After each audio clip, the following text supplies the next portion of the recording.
a very happy new year.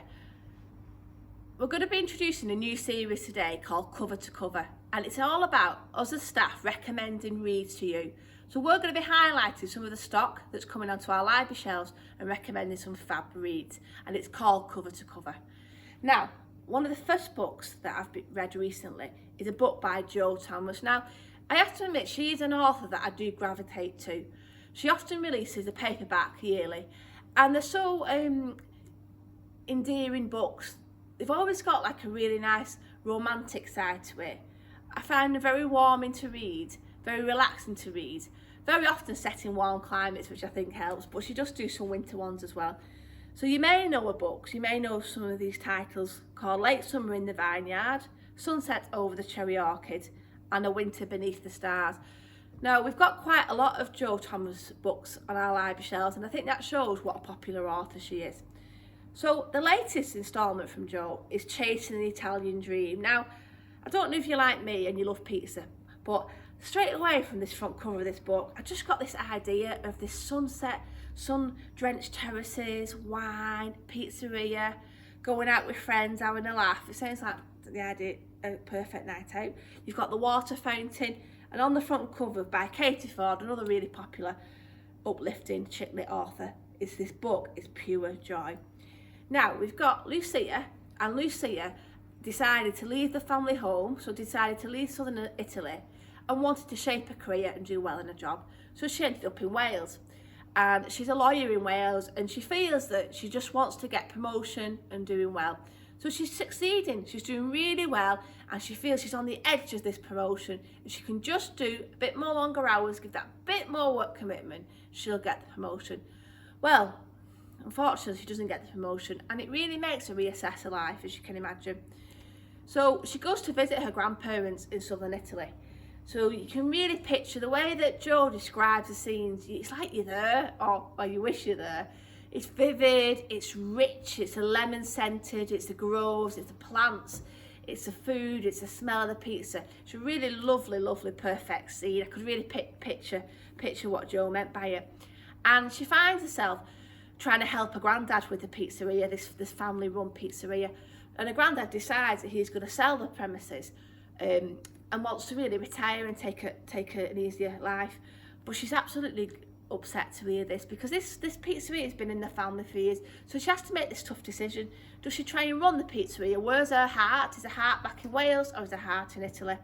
And Giacomo, her husband, as well as her ex-husband, and suddenly he's back on the scene again, and he might take over the running of the Italian restaurant. It's actually got as well like a bit of tradition in it as well. In the southern Italy area, you can't have a female pizzeria. I know, gobsmacking, isn't it? But in the book, it's said that if she was to run the restaurant, that people wouldn't come. So a little bit undercover cooking goes on, and basically then they've got to try and decide who's going to run the restaurant. Is there a bit of love still in between them? It's dead good. It's an easy read, but when I say easy, that doesn't take away anything from it. It's an enjoyable, light-hearted, uplifting read. Jo Thomas, Chasing the Italian Dream. Now, my second book, completely different, Karen Hamilton, The Ex-Husband. Now, I first started reading Karen Hamilton when I read The Perfect Girlfriend, and straight away it's this psychological thriller, but I do feel she offers the reader that little bit difference as well. So this one, The Ex-Husband, just straight away I like the premise of it. You've got this new thriller, you've got Charlotte and Sam, who are partners in life, but in crime as well. Now, they can't afford to do this lifestyle that they're leading. And when I say lifestyle, they're on these multi-million cruise ships. They're wearing the jewels, the clothes, the lifestyle that goes with it. So they can't afford it, so they decide to steal and make it their life. So they end up going on these super yachts in the Caribbean, getting in with the wealthy customers, getting in with the wealthy guests, and trying to overtake their lives and be influential and basically steal from them. But at the beginning of the book, we're joined where Charlotte and Sam feel that somebody's onto him and that they need to escape this. So although they've been partners in crime and partners for a long, long time, actually, it seems to be that Sam is trying to sabotage Charlotte.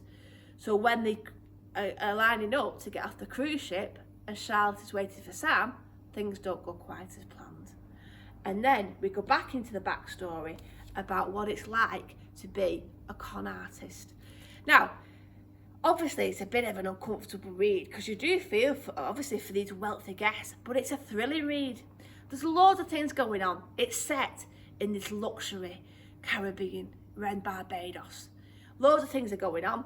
There's really interesting guests, really wealthy guests. There's loads of different plot lines going on in it. Sometimes I felt I knew where it was going and then it would twist a bit. There's a real big twist towards, I'd say, 2/3 through it, where somebody who she thinks is someone isn't that person at all. It's a really good read. It's fast moving. It is taut and tense in that sometimes you are a bit like, oh my God, I cannot believe that they've just done this again. But it makes for a really good read.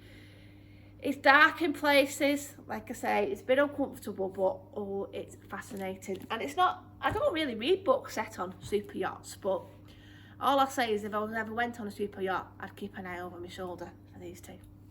Now, we've also want to involve you more in terms of reading. So although we do run reading groups in many of our libraries, we want to try and do more of an online reading club. So we've launched a new adult reading challenge, and every month we'll be setting you a different theme. So it's a 12-month challenge, right from January through to December. And across all our libraries, we've got displays up to help you. So each month is a topic, and we'd like you to read one of our library books that suits that topic. Now they're really broad, the topics, so you'll have a full choice, a really good choice. You might pick from our stands or you might pick from our shelves. Now January is all about new beginnings, isn't it? You know, we're going back to work, perhaps you've got children going back to school, and it's that time to do our new things. And perhaps your New Year's resolution is to read a little bit more. So for January, we would love you to get involved in the topic New Beginnings, and it's about picking a book that's a debut book by a brand new author. As you know, sometimes it's really good, isn't it, to step outside of our comfort zone with reading, and hopefully you'll find a new author. You'll see some really good themes all throughout, things like pick a YA, a young adult book, or in December next year, it's about picking a book that's been chosen for you or recommended to you from someone else. So it's really fun. It's fun. We ask that you read it within that month. Interact with us. Go on Twitter, #StHLibsLibraryCatalogue. Let us know what you're reading. Let us know what you've enjoyed. Let us know what you're reading for the next month. You can join at any time in that month. Don't worry if what you're reading in January goes slightly into February. All we want you to do is get involved and join us on St Helens Reads, and we're going to be encouraging you and posting messages of support. A lot of our staff are joining in reading, and we'd love to find out what you're reading at home as well and build a lovely reading community in St Helens.